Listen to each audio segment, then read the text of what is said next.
जमीन और समा तुम्हारे लिए, मकीन व मका तुम्हारे लिए, चुनीन व चुना तुम्हारे लिए, चुनीन व चुना तुम्हारे लिए, मकीन व मका तुम्हारे लिए। उच्च आवाज बोली सुबहान अल्लाह, और एक आवाज बोली या रसूल আল্লাহ, ইয়া হাবিব আল্লাহ। যারা অভাবে আছেন, যাদের টাকা পয়সার সমস্যা,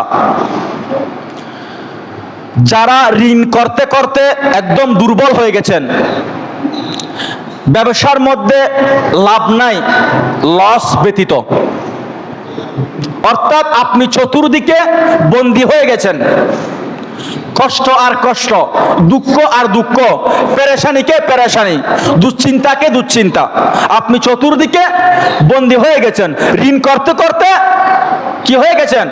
বন্দী হয়ে গেছেন। আপনার থেকে এখন ঋণ পরিশোধ করার কোনো ক্ষমতা নাই।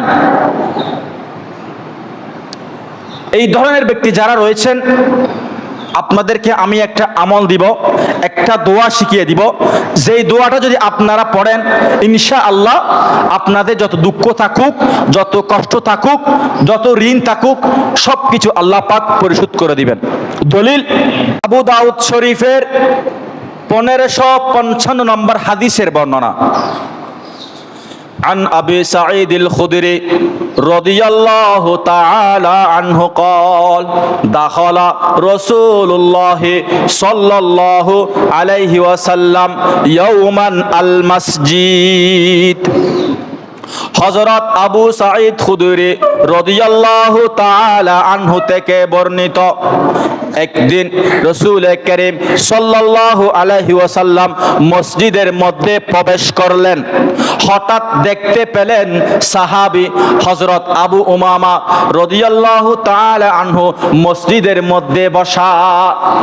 তখন রাসূল করিম বলতে লাগলেন, ইয়া আবা উমামা, ও আবু উমামা, মালি আরাকা জালিসান ফিল মসজিদি ফি গায়রি ওয়াক্তিস সালাহ।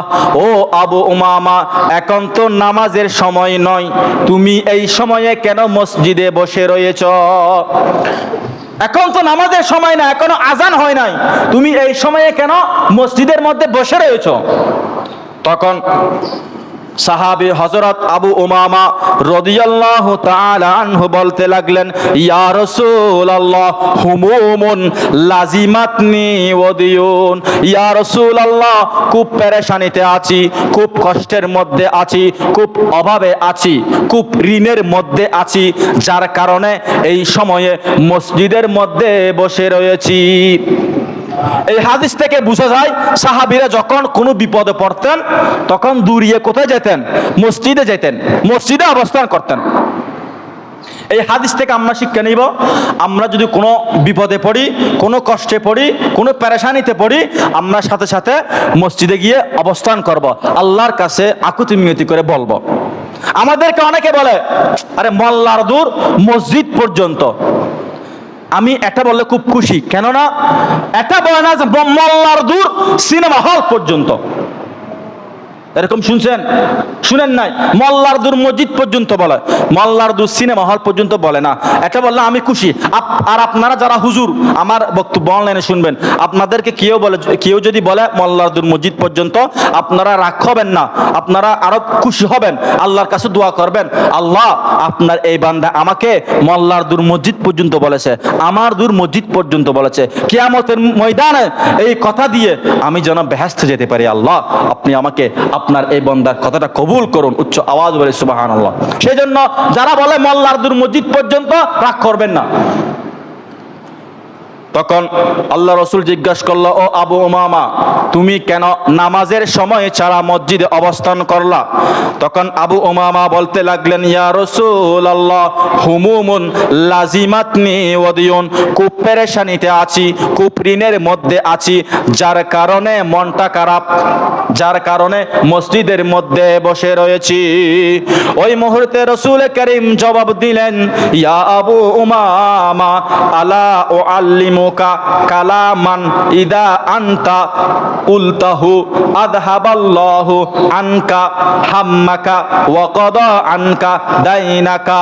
ও আবু উমামা, আমি তোমাকে এমন একটা দোয়া শিখিয়ে দিব, যেই দোয়াটা তুমি পড়লে তোমার যত অভাব থাকবে, যত পেরেশানি থাকবে, যত কষ্ট থাকবে, যত ঋণ থাকবে, সব কিছুর সমাধান আল্লাহ পাক করে দিবেন।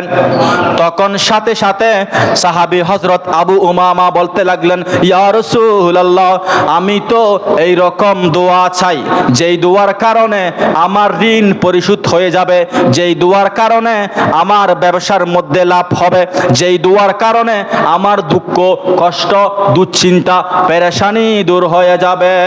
তখন রাসূল করিম জবাব দিলেন, ও আবু উমামা, ইদা আসবাহতা ওয়া ইদা আমসাইতা, ও আবু উমামা, ফজরের নামাজের পর এবং মাগরিবের নামাজের পর তুমি এই দোয়াটা পড়বা।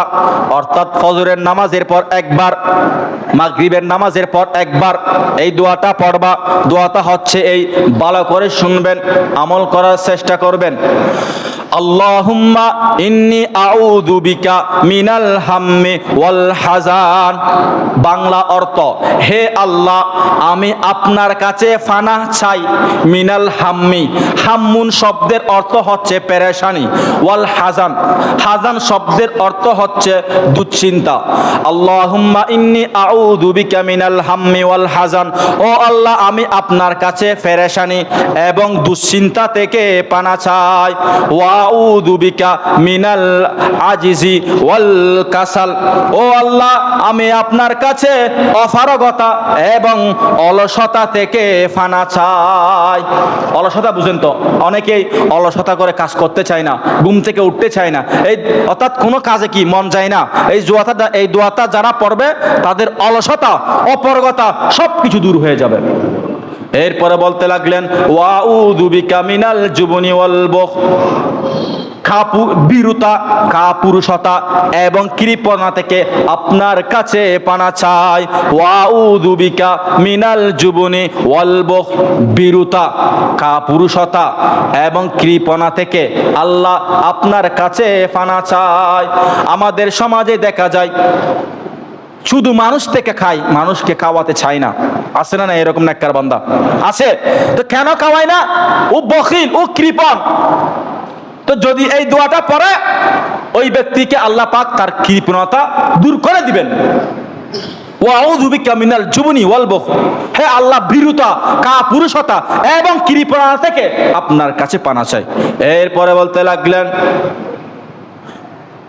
ওয়া গলাবাতিদ দাইনি ওয়া কহরির রিজাল, ঋণের প্রাচুর্যতা, ঋণের বোঝা থেকে আল্লাহ আপনার কাছে পানা চাই। ওয়া কহরির রিজাল, এবং মানুষের ধমক ধমকি থেকে পানা চাই। মানুষ যেন আমার উপর জুলুম না করে, অত্যাচার না করে, এটা থেকে পানা চাই। ওয়া কহরির রিজাল, অর্থাৎ মানুষ যেন আমাকে বড় কথা না বলে। অর্থাৎ আপনি এই দোয়াটা পড়বেন, আপনাকে সমাজের মধ্যে গুরুত্ব দেয় না, সমাজে কেউ আপনাকে দেখতে পারে না, আপনাকে তিরস্কার করে, রাস্তাঘাটে দেখার সাথে সাথে আপনাকে অবহেলা করে, আপনাকে পাত্তা দেয় না, আপনার উপর জুলুম করে, আপনাকে বড় কথা বলে, ধমকি কথা বলে। আপনি এই দোয়াটা যখন পড়বেন, আপনাকে কেউ পৃথিবীর মধ্যে অবহেলা করতে পারবে না, পাত্তা না দিয়ে যেতে পারবে না। উচ্চ আওয়াজ বলি সুবহানাল্লাহ। কারণ এই দোয়াটা রাসূল কারীমের শিখানো দোয়া। এই দোয়াটা কখনো বানোয়াট না, এটা হাদিসের সহিহ আবু দাউদ শরীফের 1555 নম্বর হাদিস। ওয়া কহরির রিজাল, এবং মানুষের ধমকি থেকে আল্লাহ আপনার কাছে পানা চাই। এরপরে হযরত সাহাবী আবু উমামা রাদিয়াল্লাহু তাআলা আনহু এই দোয়াটা শিকার পরে কিছুদিন আমল করতে লাগলেন। কিছুদিন আমল করার পরে আল্লাহর নবীর দরবারে আসলেন, ইয়া রাসূলুল্লাহ, ইয়া হাবিবাল্লাহ, আপনি কি এমন দোয়া শিখিয়ে দিলেন যেই দোয়াটা আমি জাস্ট কয়েকদিন আমল করে দেখলাম, এরপরে দেখতে পাচ্ছিলাম আমার যত কষ্ট রয়েছে, আমার যত পেরেশানি রয়েছে, আমার যত ঋণ রয়েছে, সব ঋণ আল্লাহ পাক রব্বুল আলামিন পরিশোধ করে দিয়েছেন। উচ্চ আওয়াজ বলে সুবহানাল্লাহ।